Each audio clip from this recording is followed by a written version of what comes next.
Everyone, welcome to my YouTube channel. अगर आज तेरी पढ़ाई होगी तो कल आने वाली तेरी हर लड़ाई अच्छी होगी। तो आज शुरुआत करते हैं। आज का हमारा टॉपिक है भूमिति। ठीक है, तो भूमिति जो है, ज्योमेट्री जो हमारा आज का टॉपिक है, और इस टॉपिक का जो सब टॉपिक है, उपघटक जो है, आज हम लोग उसमें पढ़ने वाले हैं वृत्त, वृत्त का क्षेत्रफल, वृत्तखंड, वृत्तचाप या वृत्त के गुणधर्म।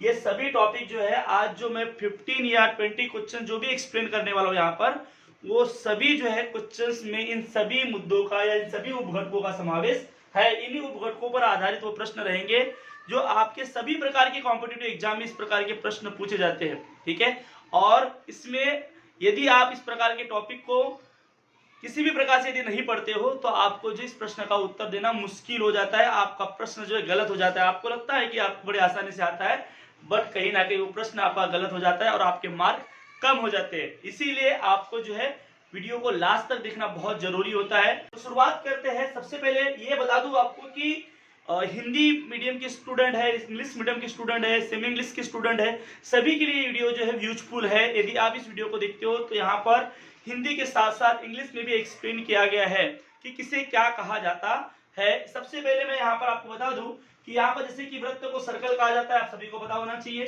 त्रिज्या मतलब रेडियस, ठीक है। व्यास, इसको डायमीटर कहा जाता है इंग्लिश में। ध्यान जो वृत्त की जीवा, कॉर्ड कहा जाता है इसको। ध्यान वृत्त का क्षेत्रफल मतलब एरिया ऑफ सर्कल। उसके बाद अर्धवृत्त खंड जो है हाफ सर्कल पार्ट। उसके बाद न्यून व दीर्घ वृत्त खंड मतलब एक्यूट और ग्रेट या लॉन्ग सर्कल पार्ट हम लोग ऐसा कहते हैं। ठीक है, तो ये सभी प्रकार के प्रश्न जो है अभी हम लोग यहाँ पर देखने वाले हैं। इसके बाद हम लोग देखेंगे सबसे पहले प्रश्न क्रमांक पहला क्या बोला है कि वृत्त की त्रिज्या 7 सेंटीमीटर है। मतलब वृत्त की त्रिज्या हमको पता है, तो वृत्त की सबसे बड़ी जीवा की लंबाई कितनी होगी। तो वृत्त की सबसे बड़ी जीवा क्या होती है। ठीक है, तो यहाँ लिख देता हूं मैं कि वृत्त की सबसे बड़ी जो है, सबसे बड़ी जीवा ही वृत्त की व्यास होती है। क्या होती है? वृत्त की व्यास होती है।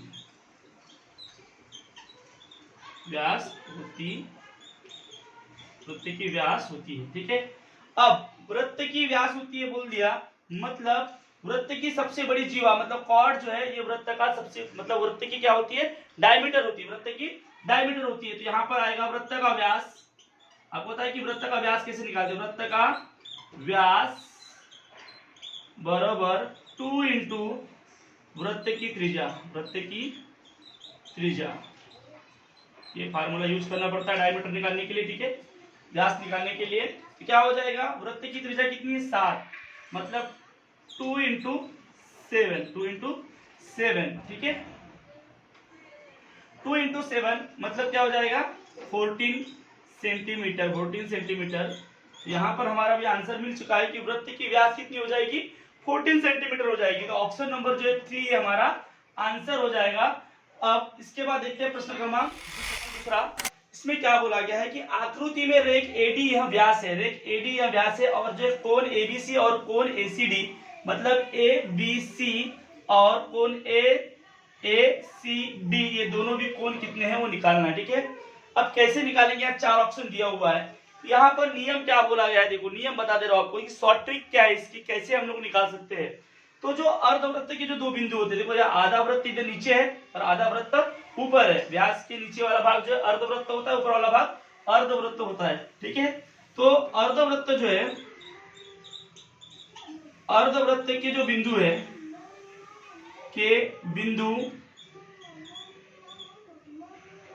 अर्धवृत्त के जो बिंदु है, व्यास जो है, ये जो है बिंदु जो है व्यास के अंत बिंदु जो है, अंत बिंदुओं द्वारा जो कोण तैयार होता है, एक कोण और एक कोण, ये दोनों भी कोण जो है द्वारा बना हुआ कोण ये 90 डिग्री के होते हैं। 90 डिग्री के होते हैं। आपको समझा दूं फिर से कि ये और डी ये व्यास है, यहाँ ऊपर में अर्धवृत्त है, तो ये जो व्यास के ऊपर जो 2 बिंदु है, ये दो बिंदु जो है व्यास के ऊपर जो बने हुए दो कोण है, व्यास को लेकर जो दो कोण बने हुए, ये कोण और ये कोण, ये दोनों भी कोण जो है 90 डिग्री के होते हैं। तो यहाँ पर अभी क्या हो जाएगा कि measurement of angle A B C is equal to measurement of angle A C D is equal to 90 degree. ये दोनों जो है, दोनों भी कोण कितने के हो जाएंगे, 90 डिग्री के हो जाएंगे। यहाँ पर हमारा आंसर आएगा ऑप्शन नंबर 3। ऑप्शन नंबर 3 हमारा आंसर हो जाएगा। इसके बाद देखते हैं प्रश्न क्रमांक तीसरा। ठीक है, इसमें क्या दिया हुआ है, दीर्घ वृत्तखंड। ठीक है, मतलब जो बड़ा वृत्तखंड है। अगर एग्जाम्पल में आपको यहाँ पर थोड़ा सा एक डायग्राम बना दूं, ठीक है, एक सर्कल हो गया और ये मान लो ये दीर्घ है, ये अगर दीर्घ है तो ये लघु है। ठीक है, ये लघु है। अब दीर्घ वृत्तखंड का माप लघु वृत्तखंड के माप से दुगुना से 30 अधिक है बोला है। ठीक है, तो दीर्घ वृत्तखंड का माप लघु वृत्तखंड की माप से दुगुना से अधिक है। तो मानो कि लघु वृत्तखंड का माप कितना हो गया, मानो कि लघु वृत्तखंड जो है, लघु वृत्तखंड बराबर x है, तो दीर्घ वृत्तखंड का माप कितना हो जाएगा, दीर्घ वृत्तखंड का माप, दीर्घ वृत्तखंड बराबर कितना हो जाएगा, क्या बोला है, लघु वृत्तखंड के माप के दुगुना, मतलब x 2x हो जाएगा, 2x से 30 अधिक प्लस 30। अब आप सभी को पता होना चाहिए कि ये दोनों भी वृत्त जो है, लघु वृत्तखंड और दीर्घ वृत्तखंड, ये दोनों मिला के जो है 360 डिग्री का माप होता है। ठीक है, तो यहाँ पर ये दोनों जो है इसको प्लस कर दो, x मतलब लघु वृत्त प्लस दीर्घ वृत्त 2x plus 3 is equal to 360। ठीक है, 360 हो जाएगा। अब क्या होगा आगे, therefore 3x x plus 2x कितना हो जाएगा, 3x प्लस, तो ये 3 जो है, अब 3 हम क्या करेंगे, 3 को साइड लेके जाएंगे, सॉरी यहाँ 30 आएगा, यहाँ 30 था, तो x plus 2x plus 30 is equal to 360। Equation मिल गया हमको, एक समीकरण मिल गया है। तो 3x इज इक्वल टू क्या होगा, 360 माइनस, ये प्लस है इधर तो उधर जाएगा तो माइनस हो जाएगा, -30 क्या हो जाएगा अभी, therefore x is equal to, यहां पर 360 माइनस 30 करोगे तो 330 हो जाएगा, 330 अपॉन क्या हो जाएगा 3, ये जो 3 है ये इधर चले जाएगा, तो क्या हो जाएगा अभी, 3 33 होता है, 11 हो जाएगा और 30 0 हो जाएगा, मतलब हमारा आंसर क्या जाएगा, therefore x is equal to 110 degree, 110 degree. ठीक है, तो यहां पर पूछा क्या है, x मतलब ये हो गया लघु वृत्त, लघु वृत्त मतलब 110 पूछा गया है, प्रश्न पूछा गया है, तो लघु वृत्तखंड का माप कितना होगा, लघु वृत्तखंड का माप ही निकालना है। तो यहाँ पर हमारा आंसर हमको मिल चुका है कि लघु वृत्तखंड मतलब x लिए थे हमने, मानो कि लघु वृत्तखंड x है, तो x इक्वल टू 110 मतलब 110 डिग्री, तो हमारा यहाँ अभी आंसर मिल चुका है। ठीक है, तो इस प्रकार से बड़ा ही आसान था और इसी आसान तरीके से ये आपको जो सवाल करना है। तो यहाँ पर ऑप्शन नंबर 3 आपका आंसर हो गया। इसके बाद ये प्रश्न क्रमांक क्या दिया हुआ है। ठीक है, तो इसके पहले मैं आपको एक बात बता दूं, यदि आप वीडियो देख रहे हो तो इस वीडियो को आपको लास्ट तक देखना है और वीडियो अच्छा लगे तो आपको सब्सक्राइब करना है, जिससे मेरी एनर्जी और बढ़ेगी। आप देख रहे हो कि इस वीडियो बनाने में कितनी मेहनत है, अगर आप सब्सक्राइब करते हो तो मैं और भी जो है मुझे इससे प्रोत्साहन मिलेगा और भी वीडियो आप तक मैं पहुंचाने की कोशिश करूंगा। तो देखते हैं प्रश्न क्रमांक 4, आकृति के आधार पर निम्नलिखित में से कौन से बिंदु वृत्त क्षेत्र में, कौन से बिंदु इस आकृति में कौन से बिंदु वृत्त के क्षेत्र में, वृत्त के क्षेत्र में मतलब वृत्त के ऊपर और वृत्त के अंदर, उनको बोलेंगे वृत्त के क्षेत्र में। ठीक है, तो यहाँ पर ऑप्शन 4 ऑप्शन दिए हुए, 4 ऑप्शनों में से सही ऑप्शन चूज करना है। तो आप देख लो कि ये चारों ऑप्शनों में से ये जो बाहर की बिंदु, बाह्य बिंदु जो है, ठीक है, वो बिंदु में से कोई बिंदु तो नहीं है। जैसे कि यहाँ पर ई है, ये बाह्य बिंदु है, ये वृत्त क्षेत्र में है क्या, नहीं है, मतलब ऑप्शन नंबर पहला नहीं आएगा। ऑप्शन नंबर दूसरा देख लो, यहाँ पर डी है, ये भी बाह्य बिंदु है। ठीक है, यहाँ पर ये भी नहीं आएगा। उसके बाद थर्ड देखो, यहाँ पर ई दिया है, मतलब ए भी नहीं आएगा, क्योंकि ई भी जो है ये एक्सटर्नल जो है डॉट है यहाँ पर ऑलरेडी दिया हुआ है, एक्सटर्नल जो है बिंदु है यहाँ पर, तो ये भी नहीं आएगा। इसके बाद जो चौथा जो है, चौथे में देखो सी भी जो है ये इसके ऊपर है, ए इसके अंदर है, पी जो है इसके अंदर है, और टी जो है ये भी वृत्त के ऊपर है। मतलब ये वृत्त क्षेत्र में आते हैं, वृत्त के ऊपर वाले और वृत्त के अंदर वाले बिंदु, ये सभी जो है वृत्त क्षेत्र के अंदर आते हैं। इसका मतलब ऑप्शन नंबर 4 जो है हमारा आंसर हो जाएगा। इसके बाद देखते हैं प्रश्न क्रमांक 5वां। संलग्न आकृति में रेख ओएम जो है लंब है रेख एबी पे। रेख जो है ओएम ये लंब है एबी पे, और यदि इस प्रकार से केंद्र बिंदु से किसी जीवा पर कोई रेखा लंब होती है तो वो उसके दो समान पार्ट करती है, ये एक पार्ट और ये एक पार्ट, मतलब क्या हो जाएगा, A M equal to M B हो जाएगा। ठीक है, अब इसके बाद देखते हैं कि यदि लंब जो है ओ एम ये 3 सेंटीमीटर है, ओ एम ये 3 सेंटीमीटर है, और ए बी जो है 8 सेंटीमीटर है, मतलब ये 4 सेंटीमीटर और ये 4 सेंटीमीटर है। ठीक है, तो वृत्त की त्रिज्या ज्ञात करो। वृत्त की त्रिज्या मतलब ये वृत्त की त्रिज्या जो है ये याद करना है, और इस कोण का एक विकर्ण है। ठीक है, ये हमको याद करना है। तो ऐसे समय यदि आधार पता हो, ऊंचाई पता हो और विकर्ण याद करना हो, ठीक है, तो कैसे याद किया जाता है, तो यहाँ पर थ्योरम जो है पाइथागोरस का उपयोग किया जाता है, पाइथागोरस के प्रमेय के अनुसार। ठीक है, पाइथागोरस के प्रमेय के अनुसार क्या हो जाएगा, ए ओ का square is equal to A M का स्क्वायर, ए एम का स्क्वायर प्लस ओ एम का स्क्वायर, ओ एम का स्क्वायर। ठीक है, बड़ा ही आसान है, बड़ी आसान तरीके से हम लोग जो त्रिज्या क्या होंगी इस वृत्त की वो निकाल लेंगे। एओ का स्क्वायर मतलब कितना है, एओ का स्क्वायर, एओ का स्क्वायर मतलब 4 का स्क्वायर प्लस ओ एम का स्क्वायर 3 का स्क्वायर, तो टोटल कितना हो जाएगा, अभी हो जाएगा 25। 4 का स्क्वायर क्या हो जाएगा 16 प्लस 9 इज इक्वल टू 25 हो जाएगा। तो एओ का स्क्वायर जो है, एओ का square is equal to 25, it means क्या हो जाएगा 5, क्या हो जाएगा 5 हो जाएगा। तो यहाँ पर जो ऑप्शन नंबर 3 जो है हमारा आंसर। इसके बाद देखते हैं प्रश्न क्रमांक। आकृति में रेखा जो है ओ एम और ए बी, ओ एम और ए बी, ये क्या है, ओ एम जो है ये रेखा ए बी जो है मतलब जीवा ए बी पे लंब है। यदि आपको एक नियम बता दे रहा हूं कि यदि ओ एम जो है मतलब वृत्त के केंद्र बिंदु से कोई रेखा किसी जीवा पर लंब होती है तो वो उसको समद्विभाजित करती है, मतलब समान दो भागों में विभाजित करती है। इसका मतलब ये हो गया A M is equal to M B, A M is equal to M B. Same ऐसे इधर भी है।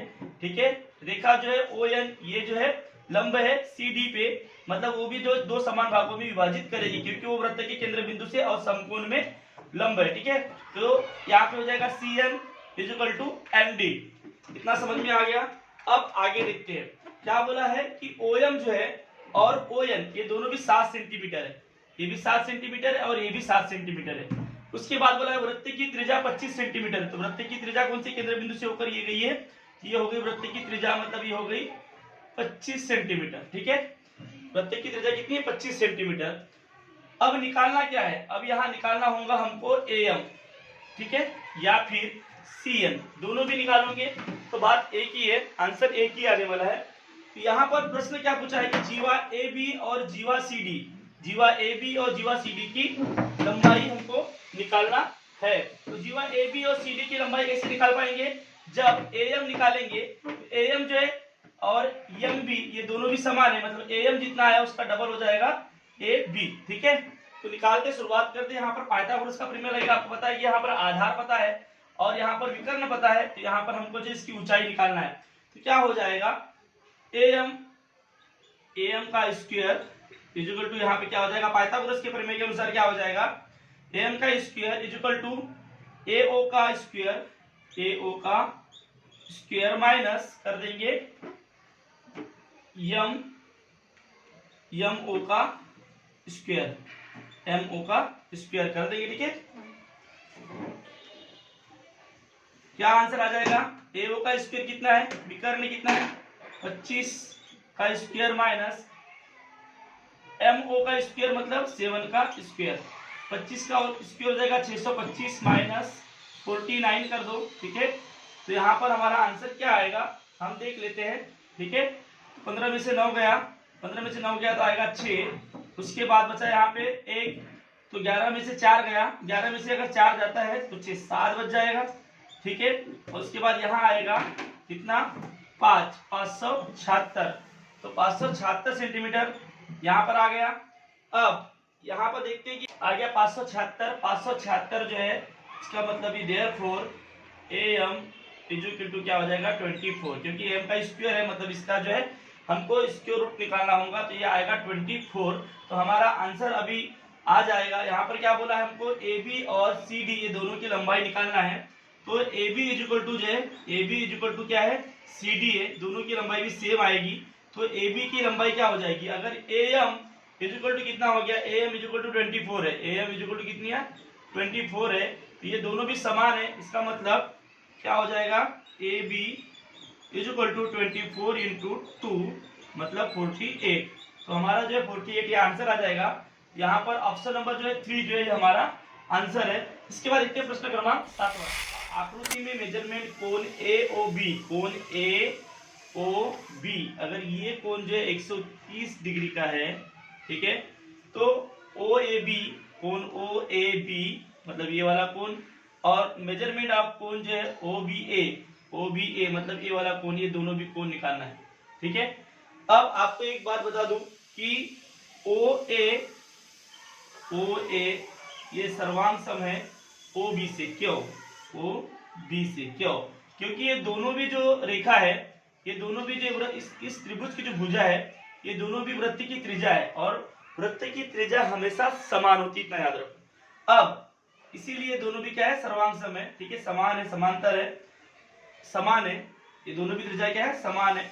अब इसके बाद और एक चीज बता दे रहा हूं कि यहाँ पर जो AB जो है ये एक जीवा है, और इस जीवा के दोनों जो अंत बिंदुओं को ये क्या कर रही है, यहाँ वृत्त के केंद्र बिंदु जोड़ रहे हैं। ऐसा होने पर जब वृत्त के केंद्र बिंदु से कोई रेखा जो है किसी जीवा के दो अंत बिंदु को जोड़ते हैं तो यहाँ पर समान कोण तैयार होते हैं, समान कोण तैयार होते हैं। मतलब हम लोग ये भी बोल सकते हैं कि कोण जो है A इक्वल टू कोण B, कोण A इक्वल टू कोण B, मेजरमेंट ऑफ कोण A और मेजरमेंट ऑफ कोण इक्वल टू मेजरमेंट ऑफ कोण B, ये दोनों भी समान हो जाएंगे। देखिए ये भी सर्वांग सम है, ये भी क्या है सर्वांग सम है, जैसे कि यहाँ पर कोण A और कोण B सर्वांग सम है।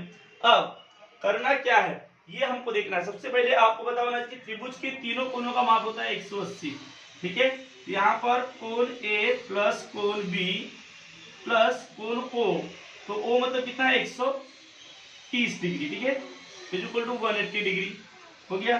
अब कोण A प्लस कोण B मतलब अगर इस B को भी मैं A मान लूं तो क्या हो जाएगा 2 कोण A प्लस इक्वल टू क्या हो जाएगा 180 माइनस 130 डिग्री, क्या हो जाएगा कोण A इक्वल टू 180 में से 130 गया बचेगा कितना ओनली 50, कितना बचेगा 50। और इसके बाद ये 2 है, ये हो जाएगा अपॉन में आ जाएगा बटे 2। तो यहाँ पर जो है देयरफॉर कोण A इक्वल टू कितना हो जाएगा 25 डिग्री, कितना हो जाएगा 25 डिग्री। इसका मतलब ये हो गया कि मेजरमेंट ऑफ कोण AB, OAB और OBA कितना हो जाएगा 25 डिग्री हो जाएगा, 25 डिग्री। मतलब यहाँ पर आंसर आएगा ऑप्शन नंबर 3, ऑप्शन नंबर 3 हमारा आंसर हो जाएगा। इसके बाद देखते हैं क्वेश्चन नंबर 8वां। वृत्त की परिधि 154 सेंटीमीटर हो तो उस वृत्त की व्यास कितना होगा। परिधि मतलब क्या होता है ये वाला, देखो इसको बोलते हैं परिधि, ठीक है, इसको बोलते हैं परिधि। और उसके बाद जो है व्यास मतलब जो केंद्र बिंदु से होकर जाने वाली सबसे बड़ी जीवा जो होती है उसी को हम लोग व्यास कहते हैं, ठीक है। तो हमको यहाँ पर व्यास निकालना है। तो वृत्त की परिधि कितनी है 154 है, तो परिधि का फार्मूला क्या है, परिधि इक्वल टू पाई डी मतलब डायमीटर, ठीक है। तो अब इसी को हम लोग आगे बढ़ते हैं। क्या होगा, परिधि कितनी दी हुई है, परिधि दी है 154, 154 इक्वल टू पाई मतलब 22/7 इंटू डी, ठीक है। तो d इक्वल टू क्या हो जाएगा, d इक्वल टू 154 इंटू ये जो है इसका क्या हो जाएगा इनवर्स हो जाएगा, 7 ऊपर जाएगा अपॉन 22। अब यहाँ पर 22 7 जा जो है 154 होता है। तो यहाँ पर डायमीटर मतलब क्या हो जाएगा d इक्वल टू 7 इंटू 7 मतलब 49 सेंटीमीटर। 49 सेंटीमीटर हमारे यहाँ पर आंसर आ चुका है। 49 सेंटीमीटर जो वृत्त का व्यास होगा। वृत्त का व्यास मतलब कितना हो जाएगा 49 सेंटीमीटर। तो यहाँ पर इसके बाद देखिए प्रश्न क्रमांक हुआ क्या है। ठीक है, किसी घोड़ा गाड़ी के पहिए का व्यास 1.4 मीटर है। इसका व्यास जो है 1.4 मीटर है। ये घोड़ा गाड़ी का एक पहिया है और इसका व्यास जो है 1.4 मीटर है। 2.2 किलोमीटर की दूरी वो तय करता है। ठीक है, अब यहाँ पर मीटर में दिया है तो इसको भी हमको मीटर में कन्वर्ट करना पड़ेगा। तय करने पर उसके पहिए के कितने फेरे होंगे, उसके पहिए के कितने फेरे होंगे मतलब कितने बार घूमेगा। 2.2 किलोमीटर की दूरी तय करने के लिए पहिया कितने बार घूमेगा ये हमको निकालना है। सबसे पहले क्या निकालना पड़ेगा, इसकी परिधि निकालना पड़ेगा। इसकी सबसे पहले क्या निकालना पड़ेगा, परिधि निकालना पड़ेगा। ठीक है, सर्क्यूम्फेरेंस निकालना पड़ेगा। तो परिधि क्या हो जाएगा, परिधि निकालने के लिए इसका फॉर्मूला है पाई डायमीटर। ठीक है, आपके पास डायमीटर पता है 1.4 है, व्यास 1.4 है, तो पाई बराबर क्या हो जाएगा 22/7 इंटू डी मतलब हो गया 1.4। अब यहाँ पर 7 1 जा 7 और 7 2 जा 0.2 2 जा 1.4 हो जाएगा। ठीक है, अब इसका मतलब ही हो गया 22 into 0.2 is equal to 4.4 metre. मतलब 4.4 मीटर जो है ये इसकी परिधि हो जाएगी। तो यहाँ पर आएगा वृत्त की परिधि या पहिए की परिधि। यहाँ पर हम लोग वृत्त नहीं लिखेंगे, घोड़ा गाड़ी की परिधि जो है, घोड़ा गाड़ी की परिधि कितनी है, घोड़ा गाड़ी की परिधि बराबर 4.4 हो जाएगा। ठीक है, अब आगे देखते हैं। अब इसका परिधि निकल गई है। अब ये अगर 2.2 किलोमीटर की दूरी तय करेगा, सबसे पहले मैंने बोला था कि 1.4 मीटर और इसको भी मीटर में कन्वर्ट करना पड़ेगा। तो 2.2 किलोमीटर को मीटर में कन्वर्ट करना है तो क्या हो जाएगा 2.2 इंटू 1000, क्योंकि 1000 मीटर मतलब 1 किलोमीटर होता है। तो यहाँ पर हो जाएगा कितना, यहाँ पर 2.22 लिख दो एक बार और 1 2 3 0 है, 1 2 3 0 लिख दो। ठीक है, तो इसके बाद 1 के बाद पॉइंट है तो 1 के बाद पॉइंट दे दो। तो यहाँ पर होगा 2200। कितना हो जाएगा आंसर हमारा 2200। मतलब 2200 जो है मीटर वो दूरी तय कर रहा है। अब वो कितने बार घुमा, पहिए के कितने फेरे होंगे। अगर पहिए का फेरा निकालना है, पहिए के फेरे बराबर क्या हो जाएगा, बराबर हो जाएगा दूरी। कितना है, दूरी कितना है 2200। सबसे पहले यहाँ पर फार्मूला लिख देता हूँ कि यहाँ पर कितनी दूरी तय कर रहा है वो लिखना है अपॉन परिधि। पहिए की परिधि कितनी वो लिखना है। ठीक है, ध्यान, पहिए की दूरी कितनी है 2200 अपॉन 4.4।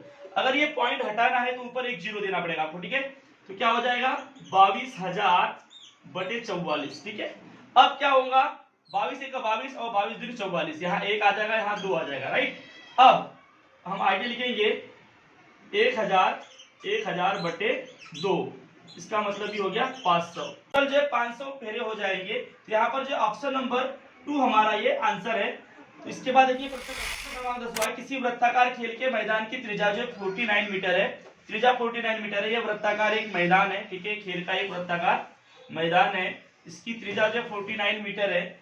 मैदान के चारों ओर तार के बाण का 5 फेरा लगाने के बाद, अगर कोई तार है उसको यहाँ पर 5 बार घुमाया गया इसके आसपास। ठीक है, लगाने के लिए प्रति मीटर 50 रुपए की दर से कितना आएगा, मतलब कितना खर्चा आएगा, ये प्रश्न पूछा गया है। ठीक है, इधर से कितना खर्चा आएगा, कितना खर्चा आएगा, ये प्रश्न आपको पूछा गया है। अब देखते सबसे पहले किसी वृत्ताकार खेल के मैदान की त्रिज्या अगर 49 है, सबसे पहले यहाँ पर क्या करना पड़ेगा, अगर ये प्रश्न का उत्तर निकालना है सबसे पहले हमको यहाँ वृत्त की परिधि याद करना होगा। ठीक है, तो परिधि मतलब क्या होता है, परिधि अगर निकालना है तो यहाँ पर होता है 2πr। 2πr तीन प्रकार से परिधि निकाली जाती है। एक तो पाई डी लिख सकते हो आप, मतलब डायमीटर, या फिर 2πr लिख सकते हो, या फिर पाई आर का स्क्वायर भी लिख सकते हो। ठीक है, तीन प्रकार से परिधि निकाली जाती है। अब परिधि क्या होगी, 2π इंटू मतलब 22/7 इंटू आर मतलब क्या है 49, आर मतलब है 49, तो 7 का 7 और 7 7 49, तो यहाँ आएगा 7। क्या हो जाएगा 2 इंटू 22 इंटू 7। ठीक है, अब हमारे यहाँ आंसर आ गया। परिधि क्या हो जाएगी 44 इंटू 7, तो 728 की 8, हासिल का 2। ठीक है, हासिल का 2 इधर लिख देता हूं मैं। 728 29 30, मतलब 308 जो है इस ये जो वृत्ताकार मैदान है इसकी परिधि जो है कितनी है 308 है, 308 मीटर है, 308 मीटर है। अब क्या करेंगे इसके बाद, जब हमको परिधि निकल गई है, परिधि मतलब ही हो गया। अब एक बार अगर तार में यहाँ पर घूमने जाऊं, एक तार का फेरा मारूं, तो मुझे जो टोटल जो 308 मीटर तार लगेगा। अब यदि क्या बोला मैदान के चारों ओर तार के बाण का 5 फेरा लगाने के बाद, मतलब 308 गुना 5 करना पड़ेगा, तो तार कितना लगेगा वो पता चल जाएगा। ठीक है, तार कितना लगेगा अभी, तो 5 8 40, 0 यहाँ पर 4 लिख दो, 5 शून्य शून्य, यहाँ 4 आ जाएगा, 5 3 15, मतलब 1540 मीटर जो है 1540 मीटर तार लगेगा। तार कितना लगेगा टोटल 1540 मीटर हमको तार लगेगा। तार लगेगा टोटल 1540 मीटर। अब क्या बोला है, प्रति मीटर 50 रुपए की दर से, मतलब 1540 मीटर तार है, उस तार का कीमत निकालना है। अगर 1 मीटर तार की कीमत 50 रुपए दी हुई है, 1 मीटर तार की कीमत यदि 50 रुपए दी हुई, तो 1540 कितनी होंगी, क्या करना पड़ेगा, तार की कीमत बराबर क्या हो जाएगा 1540 गुना 50, क्योंकि 1 मीटर तार की कीमत जो है 50 है और 1540 की निकालना है, तो मल्टीप्लाई करना पड़ेगा। क्या हो जाएगा, ये 2 जीरो का 2 जीरो लिख दो इधर, 5 24 की शून्य हासिल की 2, 5 पर 25 और 2 25 26 27 27 की 7, हासिल का बचा 2, 5 1 का 5 और 6 और 7, 77,000 रुपए जो है 77,000 रुपए पूरा खर्चा कितना आ जाएगा, खर्चा आ जाएगा टोटल 77,000 रुपए। तो यहाँ पर देखो ऑप्शन नंबर पहला जो हमारा ये आंसर हो जाएगा कि ये जो 5 बार घुमाया है तार को, ऐसा टोटल जो 1540 मीटर तार है, और यदि जो 1 मीटर तार 50 रुपए कीमत से लिए, तो टोटल खर्चा आएगा 77,000 रुपए। तो ऑप्शन नंबर पहला ही हमारा आंसर हो जाएगा। इस प्रकार से प्रश्न क्रमांक 10वां देखे। इसके बाद भी और 10 क्वेश्चन है जो पार्ट 2 में देखेंगे। वीडियो आपको अच्छा लगा है तो इसको लाइक सब्सक्राइब और जो शेयर कर दीजिएगा, और ऐसे वीडियो आपके लिए आते रहेंगे। इसका पार्ट 2 जो है बहुत जल्दी ही आपके पास आने वाला है।